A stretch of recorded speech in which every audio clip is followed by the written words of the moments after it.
La 19e édition de Plume et Pellicule a été complètement magique. Le Château Mercier à Sierre n'est pas étranger à la réussite de cette magnifique édition. Il offre des espaces inspirants pour les consultations professionnelles sur les scénarios. 16 auteurs ont bénéficié des conseils avisés de 7 consultants venus de Suisse, France, États-Unis, Angleterre et Cuba, ce qui a transformé le château en ruche studieuse et passionnée pour permettre 160 consultations. Pas vraiment le temps de chômer. Les auteurs ont eu des consultations individuelles avec les consultants et ont également eu l'occasion de se rencontrer mutuellement en tête-à-tête.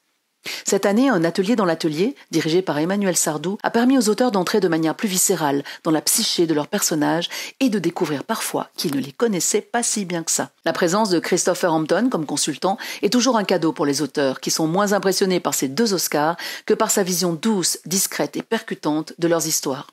4 consultants sont entrés dans les scénarios de manière particulièrement détaillée et pointue. Arturo Arango de Cuba, Dean Nichols des États-Unis, Julie Ponsonnet de France et Maria Cordoba de Suisse.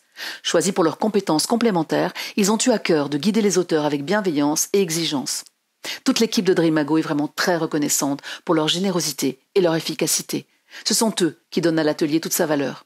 Comme l'objectif de Plume et Pellicule, c'est d'accompagner les auteurs vers une version prête à tourner de leur scénario, nous avons été encore plus loin cette année en invitant Tristan Albrecht, le film commissionneur de la Valais Film Commission, pour informer les auteurs et les réalisateurs des conditions de tournage en Valais. Si la journée est une ruche studieuse, les soirées de Plume et Pellicule sont très attendues car elles permettent aux participants et aux consultants de se retrouver au cœur de Sierre en compagnie des spectateurs pour vivre de belles émotions sur grand écran. Avant chaque projection, nous proposons au public de découvrir le portrait de 2 auteurs venus travailler au château. Les invités de cette année ont été particulièrement chaleureux et heureux de partager leur travail.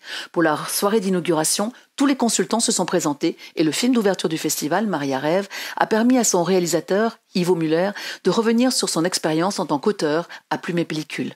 Cette première soirée a été marquée par la présence de M. Mathias Reynard, conseiller fédéral, et de M. Anthony Lamont, chef de la culture de la ville de Sierre. Comme le témoignent les sondages d'opinion, les projections de cette année ont été particulièrement appréciées par le public et ont offert de magnifiques rencontres. 16 ans avec les très talentueux comédiens Sabrina Levoy et Tailo Azaïs, le très émouvant de Son en présence de son auteur Christopher Hampton, le documentaire fascinant sur la chef décoratrice Anne Sebel réalisé par Thibaut Pinsard, la très belle dédicace de Gérard-Philippe Mabillard autour de son livre La part des étoiles, La guerre des Lulus et son origine avec Yann Samuel et Hardock au dessin, le subtil et dérangeant A Forgotten Man de Laurent Nègre, le fameux Lost King de Stephen Frears en présence de Harry Lloyd lui-même, et on a aussi beaucoup appris sur le scénario avec Alain Lérac qui nous a parlé du cours de la vie. Quel endroit idéal que de le projeter à Sierre pendant Plume et Pellicule. Nous avons fini en beauté avec Jean-Pierre Daroussin pour Je verrai toujours vos visages. Les micro-trottoirs témoignent de l'enthousiasme des spectateurs. Dans les nouveautés de cette année, la Nuit du court-métrage a présenté 17 courts-métrages en présence de leurs auteurs, avec un public encore très vaillant à 2h du matin. Merci à notre fidèle public de partager nos choix.